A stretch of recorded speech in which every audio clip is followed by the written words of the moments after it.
جنت میں اپنے ماں باپ سے کیسے ملاقات ہوگی، وہ منظر کیسا ہوگا، جنت میں کن کن رشتہ داروں سے ملاقات ہوگی، یہ جاننا ہر مسلمان کے لیے ضروری ہے۔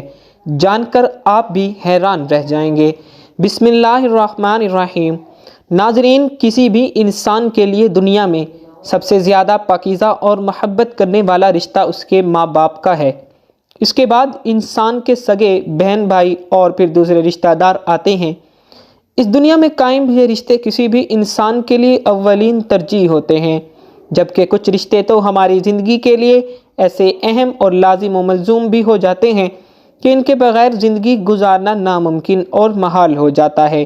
محترم ناظرین، جنت ایک ایسی شاندار اور بے مثال جگہ ہے جو اللہ عز و جل نے ایمان والوں کے لیے بنائی ہے، اور اس میں ایسی نعمتیں رکھی ہیں جو نہ کسی آنکھ نے دیکھی، نہ کسی کان نے سنی، اور نہ ہی کسی دل میں ان کا خیال آیا۔ جنت کے بارے میں جو کچھ بیان کیا جاتا ہے وہ صرف سمجھانے کے لیے ہوتا ہے، ورنہ دنیا کی اعلیٰ ترین چیز کا بھی جنت کی کسی نعمت سے کوئی مقابلہ نہیں۔ لیکن اب سوال یہ ہے کہ کیا انسان کی نہ ختم ہونے والی زندگی میں بھی ہمارے یہ اہم اور پاکیزہ رشتے کیا ہمارے ساتھ ہوں گے؟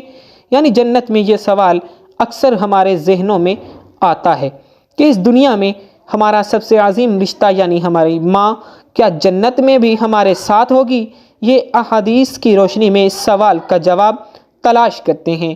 احادیث میں ہے کہ جب کوئی روح علیین میں پہنچتی ہے تو وہاں پر موجود روحیں اس سے ملنے آتی ہیں اور دنیا میں اپنے رشتہ داروں کے بارے میں معلوم کرتی ہیں۔ اس طرح سے جب کوئی انسان مرنے کے بعد علیین میں پہنچتا ہے تو اس کے رشتہ دار اس سے ایسے ملتے ہیں جیسے کسی دور دراز سے آنے والے مسافر سے ملاقات کی جاتی ہے، اور دونوں آپس میں مل کر بہت ہی خوش ہوتے ہیں۔ ارشاد باری تعالی ہے، اے میرے بندو، آج تم پر نہ کوئی خوف طاری ہوگا اور نہ غمگین ہوں گے تم، میرے وہ بندے جو ہماری آیتوں پر ایمان لائے تھے اور فرمانبردار رہے تھے۔ تم بھی اور تمہاری بیویاں بھی خوشی سے چمکتے چہروں کے ساتھ جنت میں داخل ہو جاؤ۔ ان کے آگے سونے کے پیالے اور گلاس گردش میں لائے جائیں گے، اور اس جنت میں ہر وہ چیز ہوگی جس کی دلوں کو خواہش ہوگی اور جس میں آنکھوں کو لذت حاصل ہوگی۔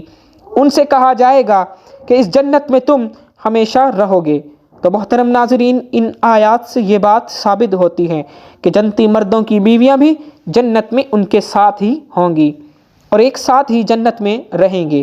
وہاں جنت میں انہیں ہر وہ چیز مہیا کی جائے گی جس کی وہ لوگ خواہش کریں گے۔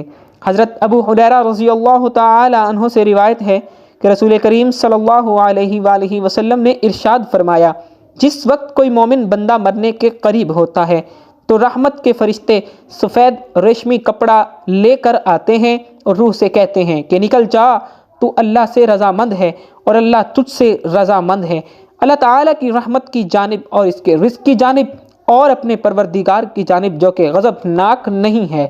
پھر روح اس طرح معطر حالت میں نکل جاتی ہے جس طرح سے عمدہ خوشبودار مشک، اور فرشتے ہاتھ پر اسے اٹھاتے ہوئے آسمان کے دروازوں پر لے جاتے ہیں۔ تو آسمان والے فرشتے کہتے ہیں، کیا عمدہ خوشبو ہے جو کہ زمین سے آئی ہے۔ پھر اس کو اہل و ایمان کی ارواح کے پاس لاتے ہیں تو وہ ارواح خوش ہوتی ہیں، اور یہ خوشی اس خوشی سے بھی زیادہ ہو جاتی ہے جو کسی بچھڑے ہوئے کی آمد سے انسان کو میسر آتی ہے۔ پھر وہ پہلے سے موجود مومنین اس نئے آنے والے سے دریافت کرتے ہیں کہ فلاں آدمی نے کیا کیا اور فلاں آدمی کا کیا ہوا، یعنی جس شخص کو دنیا میں چھوڑ کر گئے تھے اب وہ کس طرح کے کاموں میں مشغول ہیں۔ پھر انہی میں سے چند ارواح آپس میں ایک دوسرے سے کہتی ہیں کہ ابھی ٹھہر جاؤ اور اسے چھوڑ دو، کیونکہ یہ دنیا کے غم میں مبتلا تھا۔ یہ روح پوچھتی ہے کہ کیا وہ شخص ابھی تم لوگوں کے پاس نہیں پہنچا؟ وہ تو کب کا مر چکا تھا۔ اس پر وہ روحیں کہتی ہیں کہ پھر وہ تو جہنم میں گیا ہوگا۔ محترم ناظرین، پیارے نبی حضرت محمد صلی اللہ علیہ وآلہ وسلم نے فرمایا کہ تمہارے اعمال تمہارے ان رشتہ داروں، ان خاندان والوں کے سامنے جو آخرت یعنی عالم برزخ میں ہیں پیش کیے جاتے ہیں کہ اگر نیک عمل ہوں تو وہ خوش ہوتے ہیں اور کہتے ہیں کہ اے اللہ، آپ کا فضل اور رحمت ہے، بس اپنی یہ نعمت اس پر پوری کیجئے اور اس پر اس کو موت دیجئے۔ اس طرح ان پر گناہ گار شخص کا عمل بھی پیش ہوتا ہے تو کہتے ہیں اے اللہ، اس کے دل میں نیکی ڈال دے جو تیری رضا اور قرب کا سبب ہو جائے۔ مختلف روایات سے معلوم ہوتا ہے کہ جنت میں مختلف رشتہ دار ایک دوسرے کو پہچانتے ہوں گے اور ایک دوسرے سے ملتے جلتے رہیں گے، اور ان میں سے بعض کو ایک ساتھ بھی رکھا جائے گا۔ سورہ طور کی آیت نمبر 21 میں اللہ سبحانہ و تعالیٰ کا فرمان ہے، اور جو لوگ ایمان لائے اور ان کی اولاد نے بھی ایمان میں ان کی پیروی کی تو ان کی اولاد کو ہم انہی کے ساتھ شامل کر دیں گے اور ان کے عمل میں سے کسی چیز کی کمی نہیں کریں گے۔ حضرت ابن عباس رضی اللہ تعالی عنہ سے مروی ہے، بے شک اللہ تعالی مومن کی آنکھوں کو ٹھنڈا کرنے کے لیے اس کی اولاد کو ان کے اصل مقام بلند کر کے اس کے پاس اس کے درجے میں پہنچا دیں گے، اگرچہ یہ اولاد اپنے اعمال کے اعتبار سے اس درجے تک نہ پہنچتی ہو۔ پھر آپ صلی اللہ علیہ وآلہ وسلم نے یہ آیت تلاوت فرمائی، اور جو لوگ ایمان لائے ہیں اور ان کی اولاد نے بھی ایمان میں ان کی پیروی کی۔ اس سے معلوم ہوتا ہے کہ انسانوں کی اولاد کو اس کی خواہش کے مطابق ان کے ساتھ ہی رکھا جائے گا۔ جو لوگ جنت میں جائیں گے تو یقیناً وہ لوگ ہوں گے جنہوں نے اس دنیا میں نیک اعمال کیے ہوں گے، جبکہ ایسے لوگ بھی ہوں گے کہ جنہوں نے گناہ کیے ہوں گے لیکن اپنے گناہوں پر شرمندہ ہو کر اس دنیا میں ہی اللہ سے معافی مانگ لی ہو اور صدق دل سے توبہ استغفار کر لیا ہو تو اللہ تعالیٰ ان کو معاف فرما کر جنت میں داخل کرے گا، جہاں اللہ عز و جل ان کی ہر خواہش پوری فرما دے گا۔ اور یقیناً اس کی خواہش میں سے ایک خواہش یہ بھی ہوگی کہ دنیا میں اس سے جو بھی گناہ سرزد ہو چکے ہوں یا کوئی گناہ والے اعمال اس نے کیے ہوں تو اس سے وہ تمام اعمال بھلا دیے جائیں، کیونکہ جنت امن اور سکون کی جگہ ہوگی جہاں منفی خیالات اور غم و غصے کی کوئی گنجائش نہ ہوگی، اور ایک مومن اور جنتی کے لیے ہر طرف خوشحالی ہی خوشحالی ہوگی، جیسا کہ سورہ بقرہ کی آیت نمبر 25 میں ارشاد باری تعالیٰ ہے، اور جو لوگ ایمان لائے اور نیک عمل کرتے رہے ان کو خوشخبری سنا دو کہ ان کے لیے جنت کے باغ میں جن کے نیچے نہریں بہہ رہی ہیں، جب انہیں ان میں سے کسی قسم کا میوہ کھانے کو دیا جائے تو کہیں گے یہ تو وہی ہے جو ہم کو پہلے بتایا گیا تھا، اور انہیں ایک دوسرے کے ہم شکل میوے دیے جائیں گے، اور وہاں ان کے لیے پاک بیویاں ہوں گی اور وہ جنت میں ہمیشہ رہیں گے۔ تو محترم ناظرین، ایک اور حدیث میں ہے کہ رسول اللہ صلی اللہ علیہ وآلہ وسلم نے فرمایا، جب اہل جنت جنت میں داخل ہوں گے اور ان میں سے کسی کو اپنے بھائیوں اور رشتہ داروں سے ملنے کی خواہش ہوگی تو اس کا بستر اسے اڑا کر ان کے بستروں کے برابر پہنچا دے گا، اور پھر دونوں تکیہ لگا کر دنیا میں گزرے ہوئے دنوں کے بارے میں باتیں کرنے لگیں گے۔ ان میں سے ایک اپنے ساتھی سے کہے گا کہ اے فلاں، تمہیں یاد ہے کہ اللہ نے فلاں دن اور فلاں فلاں جگہ پر ہماری مغفرت فرمائی تھی، اسی طرح کہ ہم نے اللہ سے دعا کی تھی اور اللہ نے ہمیں مغفرت کا پروانہ عطا فرما دیا تھا۔ رسول کریم صلی اللہ علیہ وآلہ وسلم کے مزاج مبارک کے بارے میں متعدد احادیث مبارکہ میں بیان کیا گیا ہے کہ آپ صلی اللہ علیہ وآلہ وسلم انتہائی شگفتہ مزاج تھے اور نرمی محبت سے اور مسکرا کر بات کیا کرتے تھے، تاہم کئی بار آپ صلی اللہ علیہ وسلم بے اختیار ہنس بھی دیتے، مگر یہ اس وقت ہوتا جب آپ آخرت کے حالات بیان فرما رہے ہوتے تھے۔ امام عسقلانی رحمہ اللہ نے فرماتے ہیں، یہ کہا گیا ہے کہ آپ صلی اللہ علیہ وسلم صرف آخرت کے امور میں ہنسا کرتے تھے، اگر کوئی معاملہ دنیا سے متعلق ہوتا تو اس پر آپ صلی اللہ علیہ وسلم صرف تبسم فرمایا کرتے تھے۔ آپ صلی اللہ علیہ وسلم نے ایک بار صحابہ کرام رضی اللہ تعالی عنہ کو یہ آگاہ کیا کہ روز محشر جب کسی کو جہنم سے نکال کر جنت میں بھیجا جائے گا تو اس کی حالت کیا ہوگی۔ اس پر آپ صلی اللہ علیہ وآلہ وسلم نے ہنس کر واقعہ کا احوال بیان کیا۔ بخاری شریف اور مسلم شریف میں یہ متفق علیہ حدیث مبارک یوں بیان کی گئی ہے۔ حضرت عبداللہ بن مسعود رضی اللہ تعالی عنہ سے روایت ہے کہ حضور نبی اکرم صلی اللہ علیہ وآلہ وسلم نے فرمایا، مجھے اچھی طرح معلوم ہے کہ سب سے آخر میں جہنم سے کون نکالا جائے گا یا سب سے آخر میں کون جنت کے اندر داخل ہوگا۔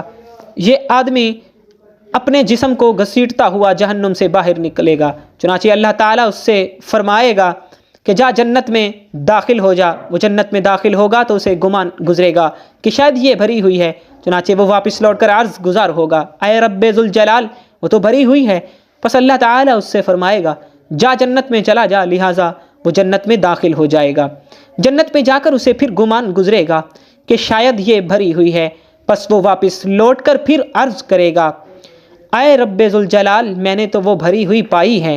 چنانچہ اللہ تعالیٰ اس سے فرمائے گا جا اور جنت میں داخل ہو، کیونکہ تیرے لیے جنت میں دنیا کے برابر بلکہ اس سے 10 گنا زیادہ حصہ ہے، یا فرمایا تیرے لیے 10 دنیاؤں کے برابر حصہ ہے۔ وہ عرض کرے گا اے اللہ، کیا مجھ سے مزاح کرتا ہے یا مجھ پر ہنستا ہے، حالانکہ تو حقیقی مالک ہے۔ حضرت عبداللہ بن مسعود رضی اللہ تعالیٰ عنہ بیان کرتے ہیں کہ میں نے دیکھا کہ اس پر حضور نبی اکرم صلی اللہ علیہ وآلہ وسلم ہنس پڑے، یہاں تک کہ آپ صلی اللہ علیہ وسلم کے دندان مبارک نظر آنے لگے۔ آپ صلی اللہ علیہ وآلہ وسلم فرماتے تھے یہ اہل جنت کے سب سے کم درجہ والے شخص کا حال ہے۔ حضرت ابو سعید خدری رضی اللہ تعالیٰ عنہ سے روایت ہے، رسول اللہ صلی اللہ علیہ وآلہ وسلم نے فرمایا جو آدمی سب سے آخر میں جنت میں داخل ہوگا وہ گرتا پڑتا اور گھسٹتا ہوا دوزخ سے اس حال میں نکلے گا کہ دوزخ کی آگ اسے جلا رہی ہوگی۔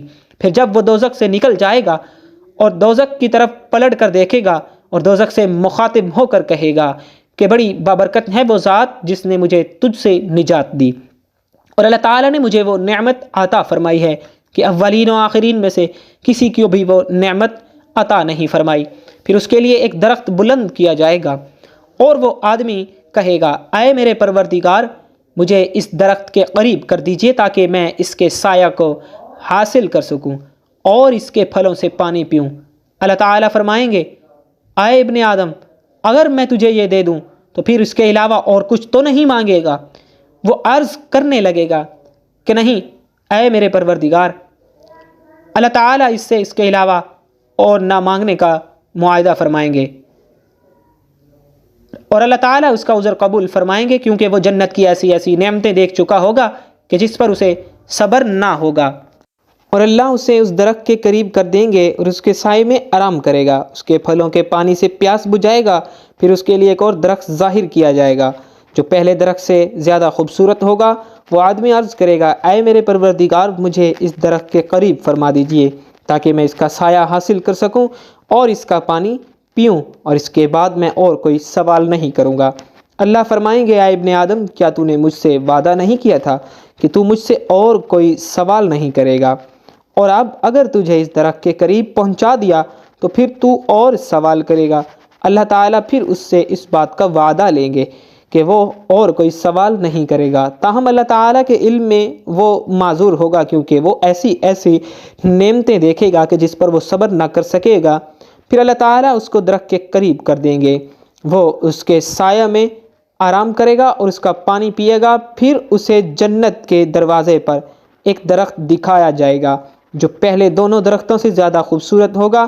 وہ آدمی کہے گا اے میرے رب، مجھے اس درخت کے قریب فرما دیجئے تاکہ میں اس کے سائے میں آرام کروں اور پھر اس کا پانی پیوں، اور اس کے علاوہ اور کوئی سوال نہیں کروں گا۔ پھر اللہ تعالیٰ اس آدمی سے فرمائیں گے کہ اے ابن آدم، کیا تو نے مجھ سے یہ وعدہ نہیں کیا تھا کہ تو اس کے بعد اور کوئی سوال نہیں کرے گا؟ وہ عرض کرے گا ہاں اے میرے پروردگار، اب میں اس کے بعد اس کے علاوہ اور کوئی سوال نہیں کروں گا۔ اللہ اسے معذور سمجھیں گے، کیونکہ وہ جنت کی ایسی ایسی نعمتیں دیکھے گا جس پر وہ صبر نہیں کر سکے گا۔ پھر اللہ تعالیٰ اسے اس درخت کے قریب کر دیں گے۔ جب وہ اس درخت کے قریب پہنچے گا تو جنت والوں کی آوازیں سنے گا، تو وہ پھر عرض کرے گا اے میرے رب، مجھے اس میں داخل کر دے۔ تو اللہ تعالیٰ فرمائیں گے اے ابن آدم، تیرے سوال کو کون سی چیز روک سکتی ہے؟ کیا تو اس پر راضی ہے کہ تجھے دنیا اور دنیا کے برابر دے دیا جائے؟ وہ کہے گا اے رب العالمین، تو مجھ سے مذاق کرتا ہے؟ یہ حدیث بیان کر کے حضرت عبداللہ ہنس پڑے اور لوگوں سے فرمایا کہ تم مجھ سے کیوں نہیں پوچھتے کہ میں کیوں ہنسا؟ لوگوں نے کہا کہ آپ کس وجہ سے ہنسے؟ فرمایا رسول اللہ صلی اللہ علیہ وآلہ وسلم اسی طرح ہنسے تھے۔ فرمایا اللہ رب العالمین کے ہنسنے کی وجہ سے جب وہ آدمی کہے گا آپ رب العالمین ہونے کے باوجود مجھ سے مذاق فرما رہے ہیں، تو اللہ فرمائیں گے میں تجھ سے مذاق نہیں کرتا مگر جو چاہوں کرنے پر قادر ہوں۔ صحیح مسلم جلد اول حدیث نمبر 463۔ اللہ عز و جل سے دعا ہے کہ ہمیں بھی اس دنیا کی آزمائش میں کامیاب و کامران فرما کر جنت میں داخل فرمائے اور ہمارا خاتمہ بالخیر فرمائے، آمین۔ ناظرین، کمنٹ باکس میں اللہ کے اور اللہ کے محبوب صلی اللہ علیہ وسلم کے 99 ناموں میں سے ایک نام ضرور ٹائپ کیجیے گا۔ والسلام۔